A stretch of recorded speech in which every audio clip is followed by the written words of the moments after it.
En Filemón, versículo 8 al 17, vamos a leer. Filemón del 8 al 17.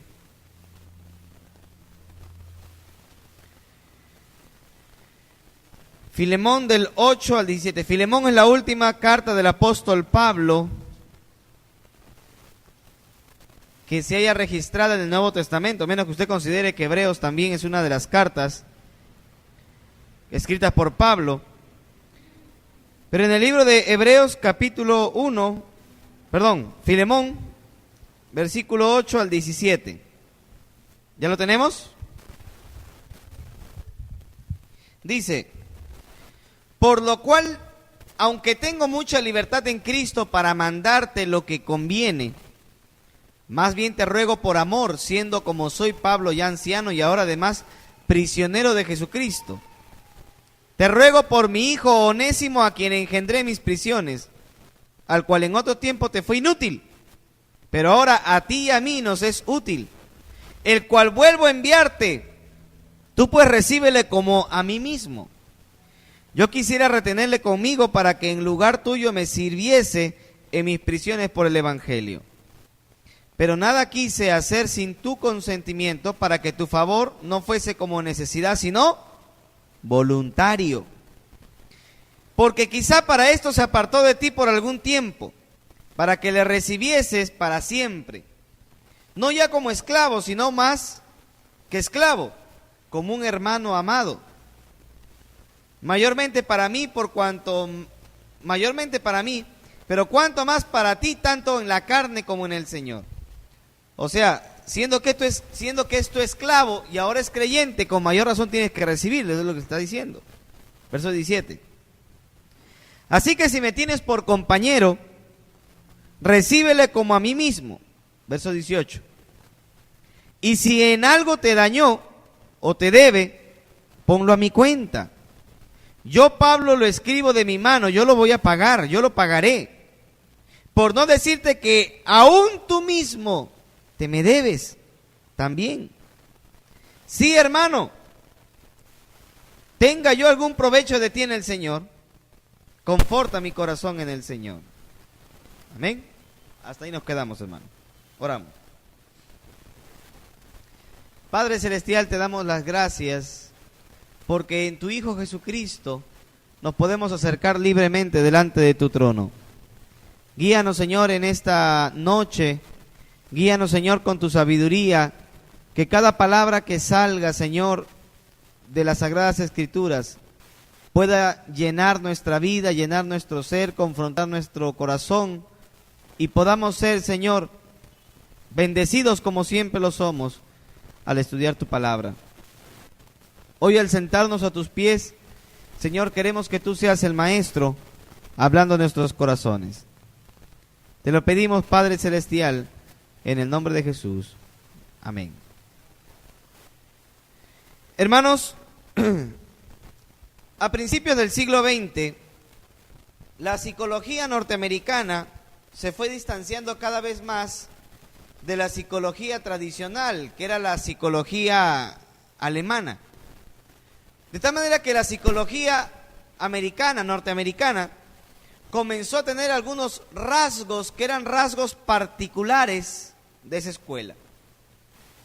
En su afán de hacer de la psicología una ciencia como las demás y buscar que la psicología pudiera ser más objetiva y más útil en su práctica, los psicólogos dijeron que no era objetivo medir las ideas de las personas, sino medir sus conductas.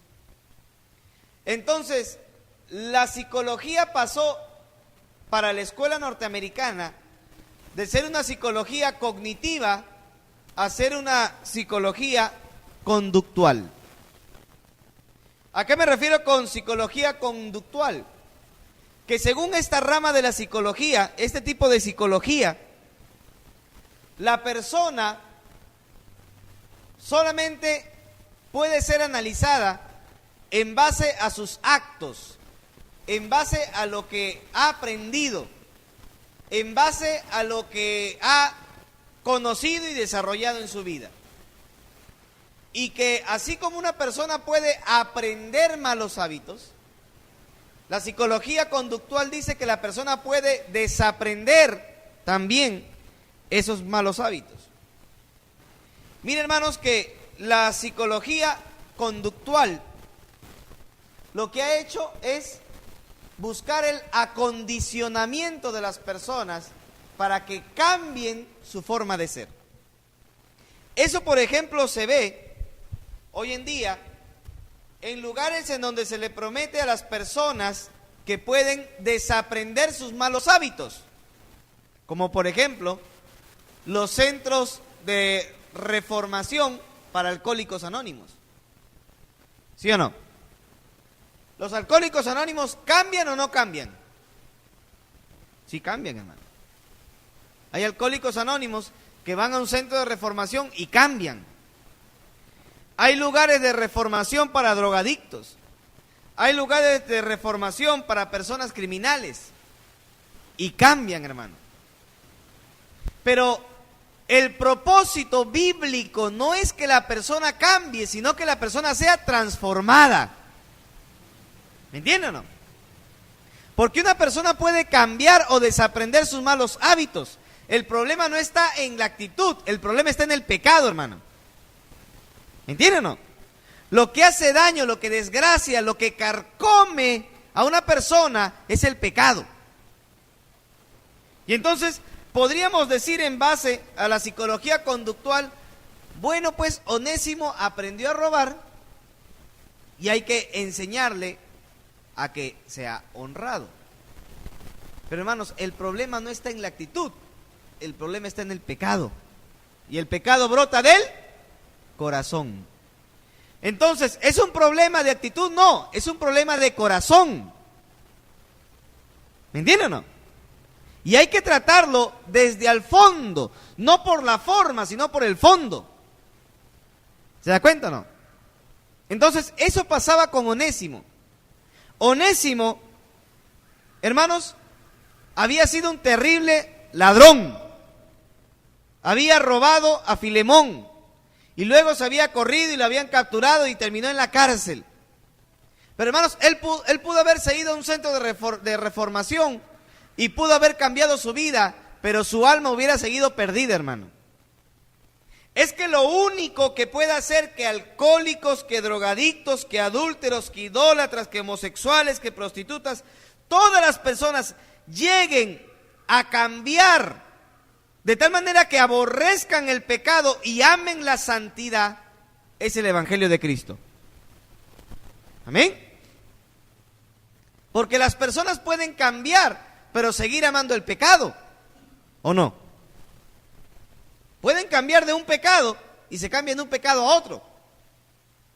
Hermano, lo único que hace que las personas cambien y sean transformados y que aborrezcan el pecado y que amen la santidad es el Evangelio de Cristo. Nada más. Es el Evangelio. Hablaba con una persona y le decía, el problema de alcoholismo que tienes es un problema grande, pero eso no es una enfermedad, eso es un pecado. Hoy en día se trata eso de enfermedad. No, es que está enfermo. No está enfermo, es un pecador. Es un pecador. Enfermedad es la gripe, hermano. ¿Eso es enfermedad o no? Yo no quiero, pero me da. Y por más que usted no quiera, igual le va a dar, no puede hacer nada. Eso es una enfermedad. ¿El alcoholismo es una enfermedad? No. Porque uno puede decidir emborracharse o no.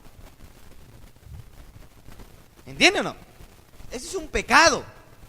Entonces hay que tratar las cosas de la manera como Dios lo mira. Hay que tratar las cosas de la manera como Dios lo ve. Pero hermano, lo bueno de esta historia entre Filemón y Onésimo es que Onésimo no fue un centro de reformación para que cambien su conducta. Onésimo se encontró con el Señor Jesucristo, hermano. Y al encontrarse con Cristo, no solo fue cambiado, sino que fue transformado en una nueva criatura. Hermanos, Pablo ya había escrito en los versículos anteriores que Filemón era un hombre ¿cómo? Dadivoso, Así que no iba a ser difícil que ahora el apóstol Pablo le pidiera una ayudita para un hermano como era Onésimo. La pregunta era si los problemas que habían pasado en el pasado, que habían sucedido en el pasado, entre Filemón y Onésimo, iba a estorbar que haya una buena relación. ¿Me entienden o no? Porque está bien, pasaron años, pero imagínense que Filemón abra la puerta y quien está delante de él es su esclavo, que le robó dinero y que se había ido. ¿Me entienden o no?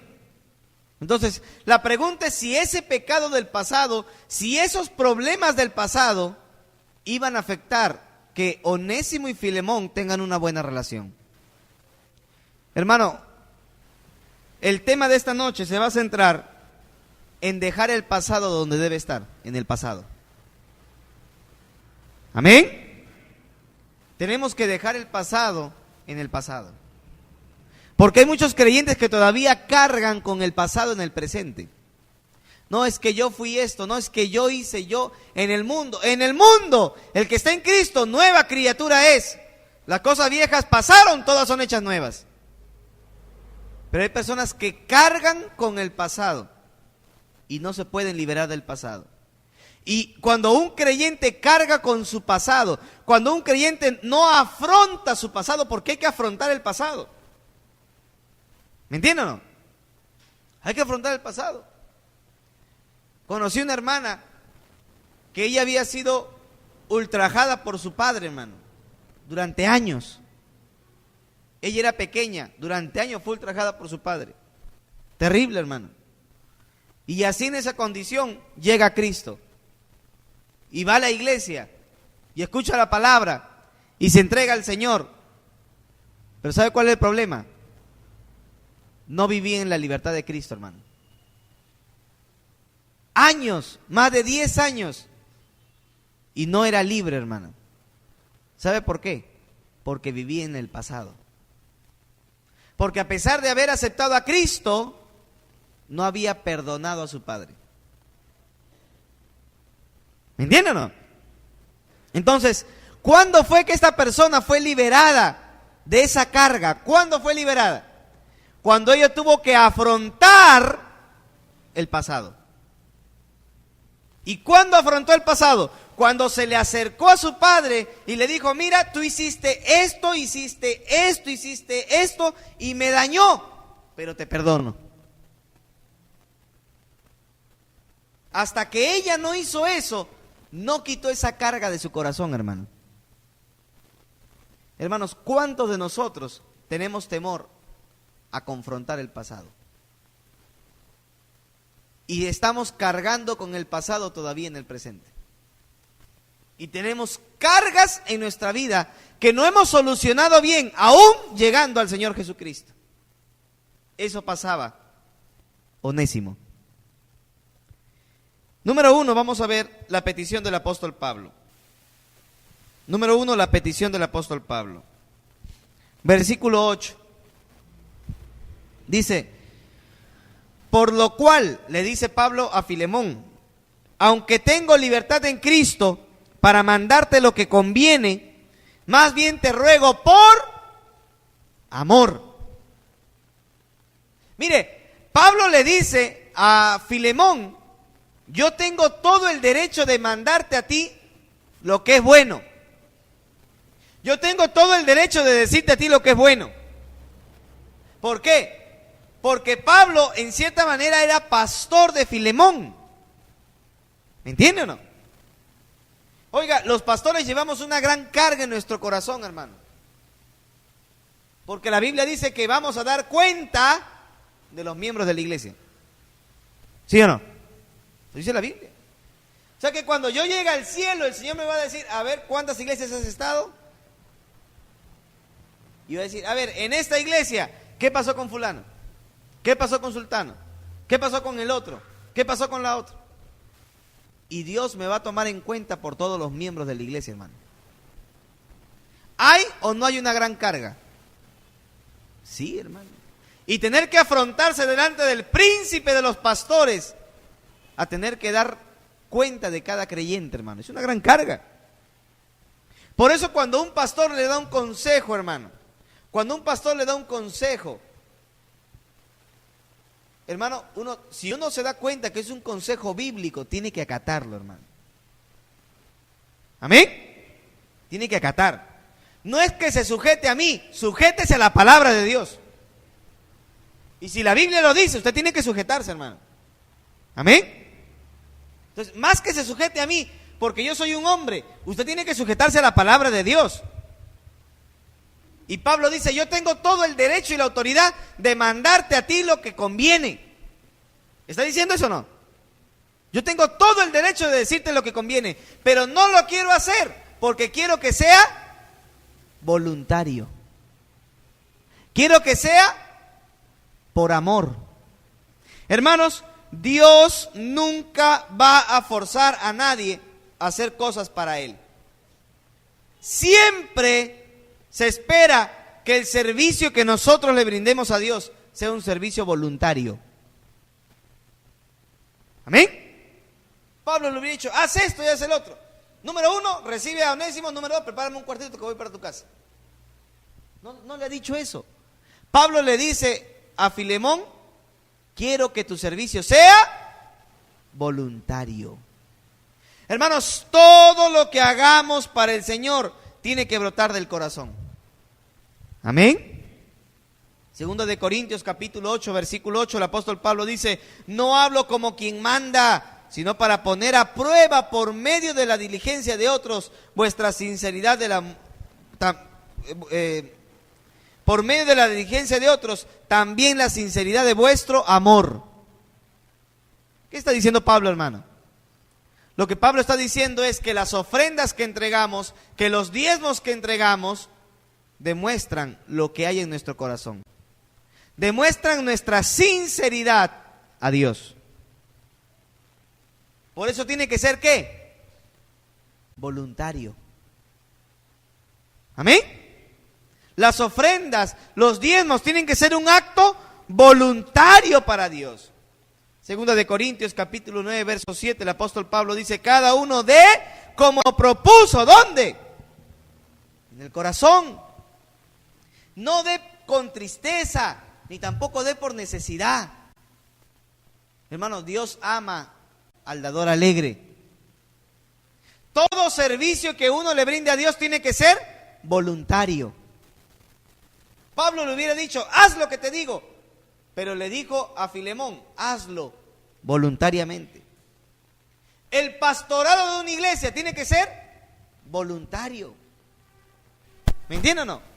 ¿Qué pasa si agarra y dice, no, tú eres pastor y tú vas a pastorear? No, que no quiero pastorear. No, que tú te vas y lo mandan a pastorear. ¿Lo va a hacer bien o no? No, porque es obligado.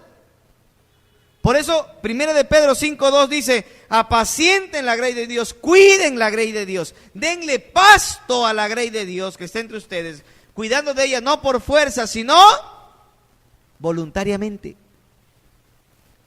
Hermano, si el pastorado no se hace voluntariamente, no sirve, hermano. ¿Amén? El pastorado no es una fuente de ganancia. El pastorado es un lugar para servir a la congregación de Dios, hermano. Estamos para servir a los santos de Dios. Por eso, Dios dice que tiene que ser voluntario. En Gálatas capítulo 5, versículo 13, el apóstol Pablo continúa diciéndole a los Gálatas, porque vosotros, hermanos, a libertad fuisteis llamados, solamente que no usen la libertad como ocasión para la carne, sino servíos por amor los unos a los otros. ¿Cómo tiene que ser el servicio? Voluntario. Hermanos, mire el versículo 13, Filemón 3 y 14. Pablo dice, yo quisiera retenerle conmigo, yo quisiera que esté conmigo, para que en lugar tuyo me sirven mis prisiones por el evangelio. Al parecer Filemón era el que le llevaba el cafecito a Pablo. Filemón era el que le llevaba la colcha a Pablo. Era el que le lavaba la ropa. Como Pablo estaba en la cárcel y no podía, Filemón era un hombre que atendía al apóstol Pablo. ¿Me entienden o no? Lo atendía, le servía, le daba. Sin embargo, Pablo dice, si ya no estás tú, ahora está Onésimo. Y él me está atendiendo. Hoy, ¿cómo quisiera que Onésimo se quede conmigo? Yo quisiera tenerle conmigo. Pero mire el verso 14. Pero nada quise hacer sin tu consentimiento, para que tu favor no fuese como necesidad, sino voluntario. ¿Está conmigo leyendo la Biblia, hermano, o no? ¿Sí? Sino voluntario. Hermanos, todo lo que hagamos para el Señor, todo servicio que le demos a Dios, todo lo que ofrendemos a Dios, tiene que ser una expresión de gratitud, no una imposición humana. Amén. Tiene que ser algo que brota de corazón. Tiene que ser algo que uno dé para Dios, hermano, de corazón. No tiene que ser algo obligado. No, que acá todos los miembros tienen que dar tanta cantidad y si no, se van. Y hay lugares así, hermano. Yo he conocido lugares donde hacen actividades, hacen tamaladas y polladas y tanto, hermano, que cuando el hermano se llena de deuda, el pastor a uno le dijo, ven para acá, dame tu corbata. No, no, dame tu corbata. Le quitó la corbata, hermano, y le dijo, hasta que no pagues, no te devuelvo la corbata. Eso está mal, hermano. ¿Está mal o no está mal? Pero hay lugares así, hermano, donde el servicio a Dios no es voluntario, sino obligatorio. Cantábamos un himno, soy feliz en el servicio del Señor. Hermano, uno es feliz sirviendo a Dios cuando lo hace de corazón. Amén. Si usted no va a servir a Dios de corazón, si usted no va a hacer las cosas de corazón, si usted va a hacer las cosas renegando, mejor no haga nada, hermano. Hagamos las cosas para Dios voluntariamente y de corazón. Amén. Verso 9. Más bien te ruego por amor. ¿Cuál es el secreto de hacer las cosas para Dios?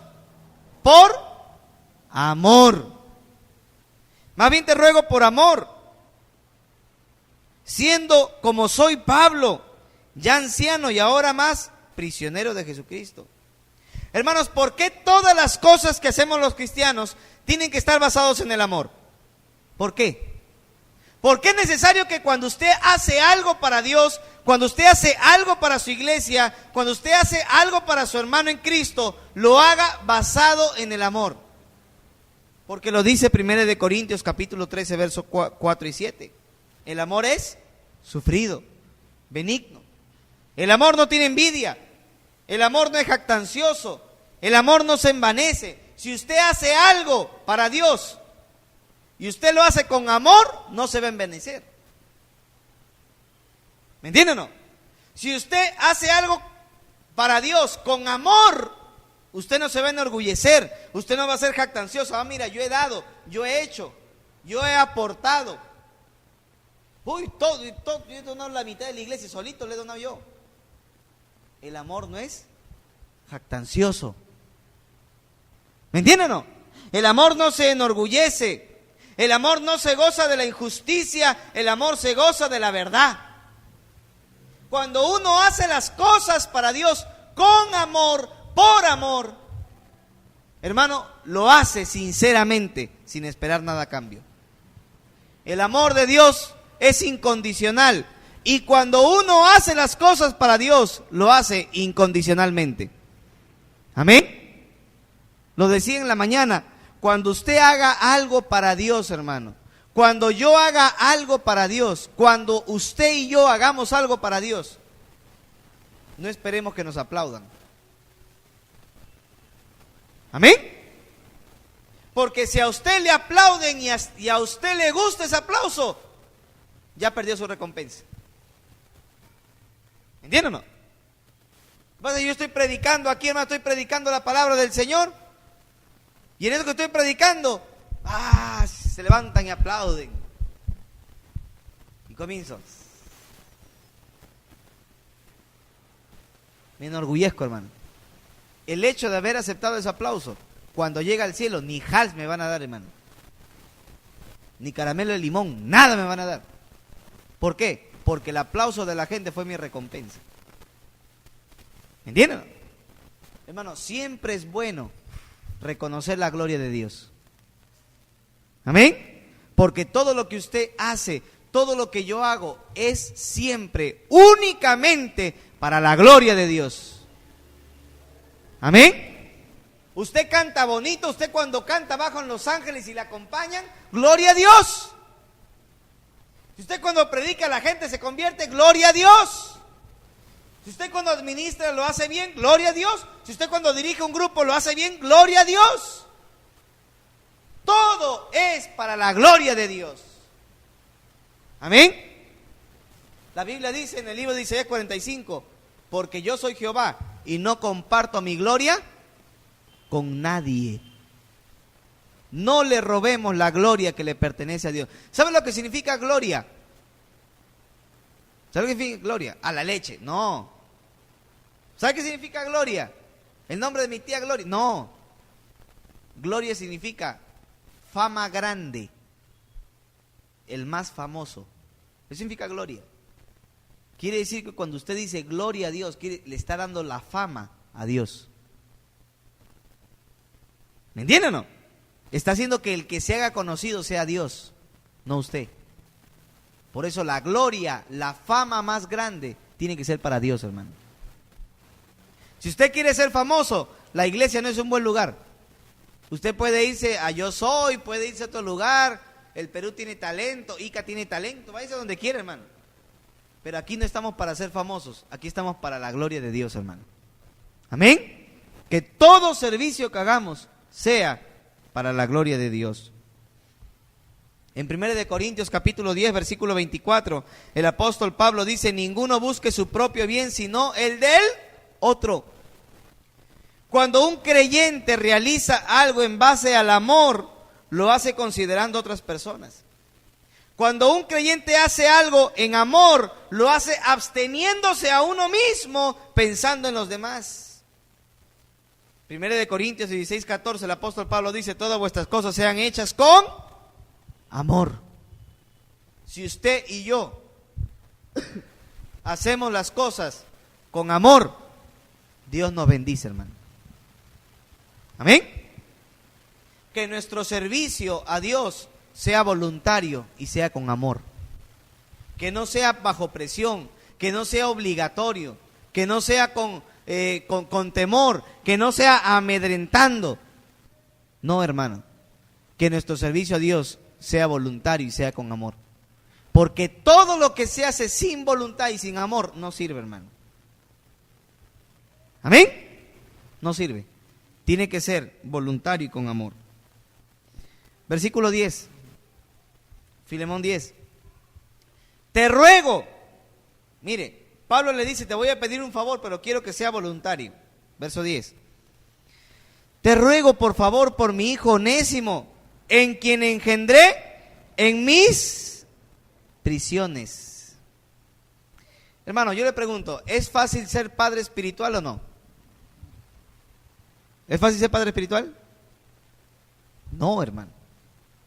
Pablo dice: mi hijo Onésimo. Es que él era padre espiritual. Algunos hermanos todavía siguen siendo niñitos espirituales, cuando ya deberían, dice la Biblia, ser maestros y deberían ser padres. ¿Se da cuenta o no? Algunos ya deberían ser padres espirituales, pero todavía siguen siendo niñitos a los que hay que seguir instruyendo. Pero Pablo era padre espiritual. ¿Y sabe qué? No es fácil trabajar con personas. ¿O si es fácil? No, hermano. Porque trabajar con personas requiere de tiempo. El apóstol Pablo en Gálatas, capítulo número 4, versículo 19, le dice a los Gálatas: oh Gálatas, por quienes vuelvo a sufrir dolores de parto. Era como si Pablo, ¿usted se imagina a Pablo embarazado, hermano? Y dentro de su barriga, todos los Gálatas. Y Pablo dice: por ustedes vuelvo a sufrir dolores de parto. ¿Por qué? Porque cuando Pablo escuchaba de los hermanos de Galacia, Pablo se gozaba, hermano. Uy, qué buenos hermanos, cómo predican la palabra, cómo crecen. Y después se entera que comenzaron a judaizar. Y Pablo dice: Gálatas insensatos, ¿quién los embrujó para que se vayan detrás de la mentira? Y Pablo dice: por ustedes vuelvo a sufrir dolor de parto. Hermano, no es fácil trabajar en la vida de las personas. No es fácil hacer que las personas tengan el carácter de Cristo. Porque los hombres somos muy volubles, hermano. ¿Sí o no?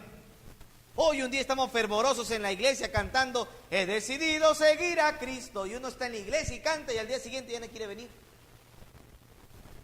Somos volubles. Porque un día estamos metidos ahí en la oración, en el ayuno, en la vigilia, haciendo las cosas de Dios. Y en otro momento estamos, hermano, completamente bajoneados, que ya no queremos ni siquiera congregar. Y por eso están los padres espirituales, por eso están los discipuladores, para que ayuden a formar a Cristo en la vida de los nuevos. Tenemos que tener ya un plan de discipuladores, hermano, para que ayuden a formar a Cristo en la vida de otros. Hay muchos hermanos entre nosotros que todavía no han sido discipulados. Todavía no han sido confrontados con su pecado, como le digo. Yo conozco hermanos, muchos años en el Evangelio, vienen a la iglesia, participan, son buenos hermanos, pero todavía están arrastrando cosas de su pasado que no han sabido arreglar. Porque están que se corren de afrontar algo que tuvieron que afrontar. ¿Está escuchando la palabra de Dios o no? Y por eso se necesita de padres espirituales. Oiga, no hay gozo más grande para un padre espiritual que ver que sus hijos andan en la verdad. En el libro de Tercera de Juan, versículo 3, verso 4, dice, el apóstol Juan le escribe a Gallo, bonito nombre, ¿no? Gallo. Pues mucho me regocijé cuando vinieron los hermanos y dieron testimonio de tu verdad, de cómo andas en la verdad. No tengo mayor gozo que que el oír que mis hijos andan en la verdad. Hermano, qué gozo, qué regocijo cuando alguien dice, pastor, fulano de tal es joven de su iglesia. Sí, qué buen joven. ¿Eso da gozo, hermano, o no da gozo? Oiga, ¿usted no le da gozo, hermano, o sí le da gozo? Sí, ¿no? Pastor, fulano de tal es de su iglesia. Sí, hoy qué buen joven, bien servicial, bien educado. Uy, es un caballero ese joven. Qué gozo, hermano. Pero que venga y me diga, pastor, fulano de tal, ese joven de su iglesia. Sí, uy, ese joven. Lo conocen como el picaflor por acá, pastor. Hasta que se viene, enamora a una chica, la deja, se va por acá, se va por allá, hace lo que quiere, malcriado, no saluda, etcétera. Eso indigna, hermano, ¿o no? ¿Indigna o no indigna? Sí, hermano. Hermano, no hay gozo mayor para un pastor que ver que los miembros andan en la verdad. No hay gozo mayor para un pastor que ver que los miembros están andando conforme a la palabra de Dios. Eso da gozo.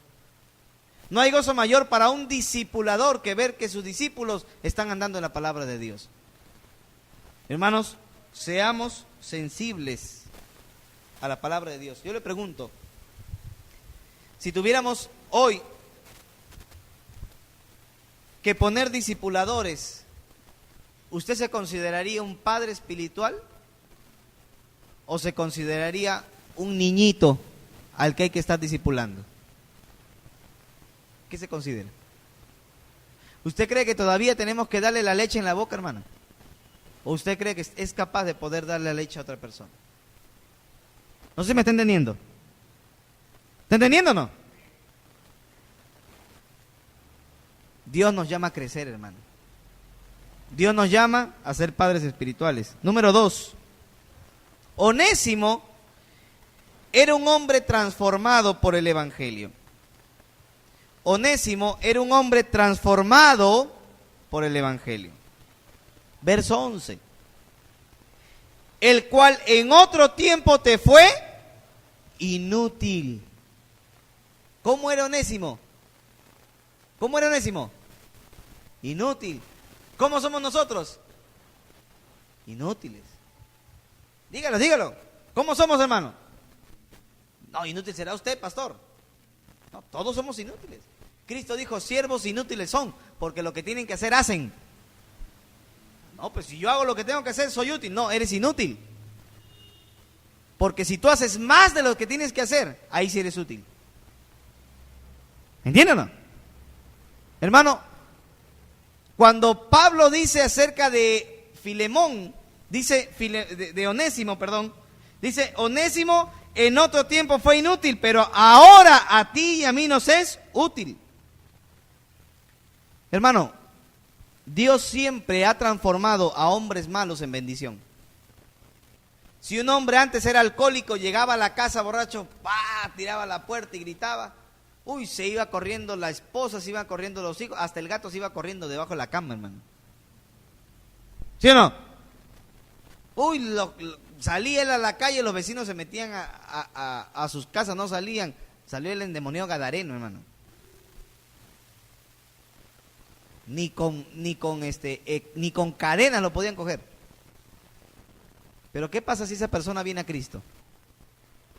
¿Dios lo convierte en bendición o no? ¿Lo convierte Dios en bendición o no, hermano? Amén. Y ya no, ahora llega a su casa y toca. ¿Cuándo tocó? Ahora toca. Llega a casa, mi amor, ya llegué, le da un beso. ¿Cuándo le dijo mi amor? ¿Se da cuenta o no? Ahora toca, saluda. ¿Cómo estás, hijito? ¿Cómo estás, hijita? ¿Cómo estás, gatito? ¿Cómo está tu leche? Y hasta leche le da al gato. Es un hombre transformado. ¿Me entiende o no? Hermano, Dios sabe cambiar lo peor en lo mejor. Mire Mateo. Mateo era un publicano. ¿Sabe lo que era un publicano? Era el que cobraba el impuesto para Roma. Era judío, pero cobraba el impuesto para Roma. ¿Y qué pasa? Que si el impuesto estaba a 2 denarios, Mateo decía, está 5. Oye, pero me dijeron que estaba 2, está 5. ¿Quiere que te vayan a la cárcel? No, ya, dame 5. Le daban los 5, él pagaba los 2 y se quedaba con 3. Por eso se volvían millonarios, hermano. Y mire, Mateo era un hombre así. Mateo era un hombre pecador, publicano, hermano, con tanto dinero, despilfarrando el dinero. Se sentaba, dice, en su banquillo, ojo, se sentaba en su banquillo y pasaba la gente, 5 denarios, 10 denarios, y les cobraba el impuesto. Y por ahí, ¿sabe quién pasó? Cristo. Y cuando Mateo, y antes de que Mateo diga 5 denarios, lo miró. Y Cristo lo miró, y para no pagar le dijo, sígueme. No era para no pagar. Pero sí le dijo, sígueme. ¿Y qué hizo Mateo? ¿Cómo lo habrá dicho el Señor, hermano? Qué maravilloso que el Señor te diga, sígueme. Que Mateo cogió su silla, la tiró y se fue detrás del Señor, hermano. ¿Eso es tremendo o no es tremendo? Mire, de lo peor que había sido, ahora estaba haciendo. ¿Y cómo ha sido de bendición? Que nos ha dejado un evangelio, hermano, el evangelio de Mateo. Lo peor Dios lo convierte en bendición. Mire, ¿cómo habrá sido de perdido que en el libro de Mateo capítulo 9, versos 9 y 10, la historia bíblica nos dice que Mateo dijo, Señor, voy a hacer una fiestita para mis amiguitos. Quiero invitar a mis amiguitos, porque como ya soy salvo, quiero invitar a mis amiguitos, Señor. Y Jesús dijo, bueno, a la fiestita y me voy a predicar. Y dice que la casa se llenó de terroristas, delincuentes, prostitutas, engañadores, adúlteros, inmorales, de todo, hermano. Esos eran los amiguitos de Mateo. ¿Se da cuenta o no? Era de lo peor. Pero la Biblia dice que Dios convierte lo peor en bendición. ¿Tiene Dios el poder o no, hermano? ¿Amén? Eso pasó con Zaqueo. ¿Usted recuerda la historia de Zaqueo? Zaqueo tenía más dinero que Bill Gates, hermano. Era un hombre multimillonario.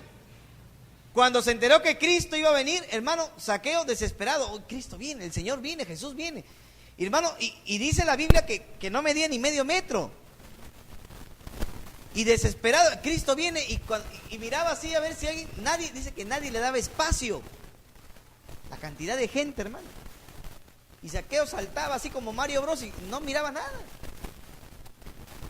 Se va al árbol sicómoro, se comienza a trepar por el árbol y así como perezoso miraba para abajo, hermano. Y el Señor le dice, yo me imagino al Señor mirándole y riéndose, ¿no? ¿O usted cree que el Señor era serio como tú? No, el Señor era alegre también, el Señor también se reía. Yo creo que el Señor los miró, se había reído. Oye, Zaqueo, baja a tu casa. Voy a ir. A mi casa, pum, cayó. Vamos a mi casa. Y se fue, hermano. Se emocionó. Mire, de lo peor que había sido, tenía el deseo de que Cristo vaya a su casa. Y en plena cena se puso de pie y le dijo: Señor, a quien le haya robado, le pagaré 4 veces. ¿Usted se imagina qué es eso? ¿A cuántas personas le robó? A miles. Y a esas miles les iba a devolver 4 veces, hermano. ¿Tenía o no tenía plata? Claro, tenía más plata que nosotros juntos, hermano. Pero Dios lo cambió. Dios lo transformó. Porque la transformación y el cambio no es conductual. La transformación y el cambio viene del corazón. Viene por el Espíritu Santo. ¿Amén? Uno más, el apóstol Pablo. Oiga, el apóstol Pablo no era un hombre santo, era un hombre terriblemente pecador. Mataba, azotaba a los cristianos y donde iba los metía a la cárcel y los hacía blasfemar el nombre de Cristo, hasta que llegando por Damasco, Cristo lo transforma. Y de haber sido un perseguidor de la iglesia, se convierte en un defensor de la iglesia. Hermanos, la Biblia dice que Dios siempre ha escogido lo vil y menospreciado. En 1 Corintios capítulo 1, versículo 26 al 29 dice: pues mirad, hermanos, vuestra vocación. No son muchos sabios según la carne, no son muchos poderosos, no son muchos nobles, sino que lo necio del mundo ha escogido Dios para avergonzar a los sabios. Y lo débil del mundo escogió Dios para avergonzar a lo fuerte. Y lo vil del mundo y lo menospreciado escogió Dios, y lo que no es, para deshacer lo que es, a fin de que nadie se jacte en su presencia. Hermano, Dios siempre escoge lo vil, lo menospreciado, para exaltar su nombre. No, que yo tengo que ser pastor. Pues hay gente que dice así: yo tengo que ser pastor si yo soy el más inteligente. Yo tengo que ser pastor si yo he sacado puro 19 con mis profesores del seminario. Yo tengo que ser pastor si yo soy más inteligente que todos acá. Si tú eres pastor, si tú eres líder, es porque eres el más inútil. Es porque eres el más inútil. ¿Y sabe por qué? Para que la gloria no sea tuya, sino la de Dios. Para que todo lo que hagas no sea bajo tu sabiduría, sino bajo la sabiduría de Dios. Para que la gloria se la lleve Dios, no tú. Cuando el apóstol Pablo le dijo al Señor: Señor, quítame este aguijón. El Señor le dijo: no, que te baste mi gracia, porque mi poder se perfecciona en tu debilidad. Hermanos, lo que somos y lo que tenemos se lo debemos únicamente a Dios, hermano. Si tú eres una persona que tiene dinero y has juntado y tienes prosperidad y tienes bendición, no es porque sea muy inteligente, no es porque sea muy sabio, no es porque tengas mejor posibilidad, porque somos inútiles y menospreciados. Si lo que tienes es de gran bendición para ti, es porque Dios tiene misericordia, hermano. ¿Amén? Porque Dios siempre escoge lo vil y menospreciado para avergonzar a los sabios. Segunda de Corintios capítulo 5, versículo 17, la Biblia dice: el que está en Cristo, de modo que si alguno está en Cristo, nueva criatura, las cosas viejas ya todas son hechas nuevas. Hermano, las cosas viejas ya pasaron, ya se quedaron atrás, todas son hechas nuevas. Qué tremendo, hermano. La Biblia dice que la creación fue espectacular, ¿o no, hermano? Cuando uno lee el libro de Génesis, mira toda la creación espectacular, tremendo, los astros, la luna, el sol, las estrellas, es inmenso todo lo que Dios ha creado. Pero sobre todo eso, ¿sabe qué es más espectacular y grande? La salvación. Dios pudo haber creado el universo, pero lo que hizo mucho más grande la gloria de Dios fue salvar al ser humano. Hermano, es grande lo que Dios hace cuando salva a un ser humano. Porque antes podría ser drogadicto, alcohólico, borracho, adúltero, idólatra, de lo peor, hasta loco, rechazado por la sociedad. Pero si acepta a Cristo, dice que Dios lo levanta hasta el punto de comer con los príncipes de su pueblo. Hermano, Dios exalta y bendice a sus hijos. ¿Amén? ¿Amén o no? Dios nos cambia, Dios nos transforma, Dios nos hace nuevas criaturas. Hermanos, Onésimo era irrefutablemente una nueva criatura. No importaba que Onésimo haya sido antes ratero, no importaba que Onésimo haya sido fugitivo, no importaba que Onésimo haya sido de lo peor, lo que importaba ahora era lo que era en Cristo. Y ahora en Cristo, Onésimo era hijo de Dios. Y número 3, mire las conclusiones del apóstol Pablo, versículo 12. El cual, hablando de Onésimo, vuelvo a enviarte, tú pues recíbele como a mí mismo. Hermanos, ¿por qué era necesario que Pablo volviera a enviar a Onésimo con Filemón? Porque Onésimo y Filemón, Onésimo tenía un pasado que no había arreglado. ¿Me entienden o no? Y Pablo dice, no, hijito, yo no quiero que tú seas un cobarde. Ahora tú mismo te vas y arreglas el problema. Hermano, ¿cuántas cosas hemos hecho en el pasado? Por ejemplo, suponiendo que un creyente en el mundo haya tenido un hijo y no lo haya reconocido. Y sabe que es su hijo y no lo ha reconocido. Luego viene el evangelio, se convierte. ¿Qué es lo que tiene que hacer, hermano? ¿Qué es lo que tiene que hacer? Reconocer a ese niño. Pero eso es confrontar, enfrentarse a su pasado. ¿Me entienden o no? Lo que él podría hacer es decir, bueno, ahora todo lo viejo pasó, soy una nueva criatura, me olvido del pasado y se acabó, sigo para adelante. No es así, hermano. Eso hacen los cobardes y Dios no quiere cobardes. Los creyentes confrontamos el pasado. ¿Amén? Por eso era necesario que Onésimo regresara a Filemón para confrontar su pecado, para confrontar su pasado. Hermanos, ¿cómo podemos confrontarnos con el pasado? Si algo ha pasado en tu vida pasada, si algo ha sucedido en tu vida pasada, antes de conocer a Cristo que todavía no lo has arreglado, es buena hora para arreglarlo. Es buen tiempo para decidir arreglar ese problema. Porque como le digo, hay creyentes que todavía están cargando con el pasado, todavía no lo han arreglado, todavía están con una carga terrible en su mente y en su corazón. De repente de maltrato, de problemas, de inmoralidad, de cuántas cosas que todavía no lo han arreglado. Dios quiere que nos confrontemos al pasado y arreglemos las cosas. Para que el pasado se quede ahí donde debe estar, en el pasado. Y no vivamos el presente con los pecados pasados. 1 de Corintios capítulo 15, versículo 10 dice, pero por la gracia de Dios soy lo que soy. Y su gracia no ha sido en vano para conmigo. Hermanos, ¿cómo puedo enfrentar el pasado? ¿Cómo podemos confrontar el pasado? Número 1, recordando la gracia de Dios. Recordando que todo lo que somos y lo que hemos tenido y lo que tenemos es por la misericordia y la gracia de Dios. Número 2, Salmo 32:5, mi pecado te declararé y no encubriré mi iniquidad. Dije, confesaré mis transgresiones a Jehová y tú perdonarás la maldad de mi pecado.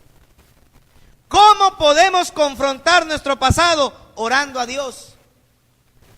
Diciéndole, Señor, sí, esto hice, esto actué, esto he hecho de malo, pero Señor, confieso mi pecado, perdóname porque tu palabra dice que si confieso, tú eres fiel y justo para perdonarme. Hermano, y si usted ha pecado, si usted ha hecho lo malo, usted ha desagradado a Dios, y usted confiesa su pecado, usted se arrepiente, usted tiene que vivir en el perdón de Dios. Hay muchos creyentes que viven con la culpabilidad del pecado. No es que yo cometí este pecado, yo hice esto y yo creo que Dios todavía me sigue castigando. No, si tú confesaste, si tú pediste perdón, Dios te perdona. ¿Quién eres tú para no perdonarte? ¿Está escuchando la palabra de Dios o no? Si Dios ya te perdonó porque su palabra dice que Él te perdona, ¿quién eres tú para vivir en la culpabilidad? ¿Quién eres tú para vivir toda la vida cabizbajo diciendo nunca Dios me va a perdonar? Dios te perdona. Onésimo no podía vivir en la culpabilidad, tenía que orar y confesar sus pecados a Dios. Filipenses capítulo 3, versículo 13, dice la Biblia: hermanos, yo mismo no pretendo haberlo ya alcanzado. Yo no soy perfecto, pero una cosa hago: me olvido lo que queda atrás y extendiéndome lo que está delante, sigo a la meta, al premio supremo del llamamiento de Dios en Cristo Jesús. ¿Cómo podemos enfrentar nuestro pasado? ¿Cómo podemos confrontar nuestro pasado? Mirando el futuro. Centre su mirada en lo que Dios hará. Mire el futuro, ya no mire atrás, ya no mire el pasado, ya no mire lo que sucedió. Mire al futuro. Arregle, confronte, haga lo que tiene que hacer y siga para adelante. Amén. No vivamos en la culpabilidad. No vivamos con un corazón destruido, hermano. Versículo 15. Porque quizás para esto se apartó de ti por un tiempo, para que le recibieses para siempre, no ya como esclavo, sino más que esclavo, como hermano amado, mayormente para mí, pero cuanto más para ti, tanto en la carne como en el Señor. Hermanos, Pablo le está diciendo a Filemón: ¿sabes qué, Filemón? ¿Sabes por qué de repente él te robó? ¿Sabes por qué te ha hecho daño? ¿Sabes por qué se fue de fugitivo? ¿Sabes por qué Onésimo te robó? ¿Sabes por qué te hizo daño? Para que conozca a Cristo. Porque ese fue el medio, esa fue la manera como él conoció a Cristo y como él vino al Señor. Hermano, Dios puede utilizar las malas circunstancias para convertirlas en buenas circunstancias. ¿Amén? La Biblia dice que todas las cosas cooperan para bien a los que aman al Señor. Lo que le está diciendo es: perdónale. Te robó, está bien, pero perdónale. Mira que ese robo hizo que él saliera y al salirse se perdió y llegó a la cárcel y conoció a Cristo y ahora es salvo. Hermano, Dios sabe transformar las malas circunstancias en buenas circunstancias. Versículo 17. Así que, termina Pablo: si me tienes por compañero, recíbele como a mí mismo. Hermano, Pablo le pide a Filemón que sea comprensivo con Onésimo y que si lo iba a recibir, que lo recibiera como si fuera el mismo apóstol Pablo. Hermano, si Pablo fuera a su casa, ¿usted cómo lo atiende? Uy, se desvive, ¿no? Uy, viene Pablo y no se desesperaría. ¿Y por qué cuando llega el hermano no se desespera igual? Porque el hermano, el hermano. No, Pablo sí, pero el hermano no. La Biblia dice que si uno le da, en el libro de Mateo capítulo 10, versículo 40-42, si uno le da a un hijo de Dios un vaso de agua, por ese vaso de agua, Dios le va a dar recompensa. ¿Amén? Y dice, y si uno le sirve a un profeta, recompensa de profeta tendrá. Y si uno le sirve a un evangelista, recompensa de evangelista tendrá. Hermanos, seamos serviciales en atender. Llega el hermano, toca la puerta. Uy, llegó el hermano, guarda la olla. ¿Cómo que guarda la olla, hermano? No, hermano, mire, qué bueno que haya llegado, justo ha llegado. Pero también no vaya a llegar siempre pues a la hora del almuerzo, hermano. Hermanos que se aprovechan. Ay, que el pastor ha dicho eso. Recorren todas las casas como visitador médico a la hora del almuerzo, hermano. No, eso no está bien. Pero si usted está compartiendo algo, hermano, y llega un hermano, llega una hermana, recíbale como si fuera un siervo de Dios, porque es un siervo y una sierva de Dios. Hermano, siervo de Dios no solo es el que predica. Siervo de Dios no solamente es el pastor. Todos los creyentes son siervos de Dios. Y todas las hermanas son siervas de Dios. Amén. Recibámonos, hermano. Amémonos unos a otros. Hermanos, con Onésimo tenemos un gran ejemplo. Con Onésimo hay un gran ejemplo que Dios da de una persona transformada. Dos cosas. Número uno, Dios transforma, hermano. Dios no reforma, Dios transforma. Amén. Y hay que creer eso. Y número dos, Onésimo no podía quedarse en el pasado. Tenía que confrontar el pasado y seguir hacia adelante. Hermanos, ¿qué hay en nuestro pasado que nos está impidiendo crecer? ¿Qué hay en nuestro pasado que aún no hemos arreglado y no queremos confrontar? Hasta que no solucionemos eso, no vamos a crecer.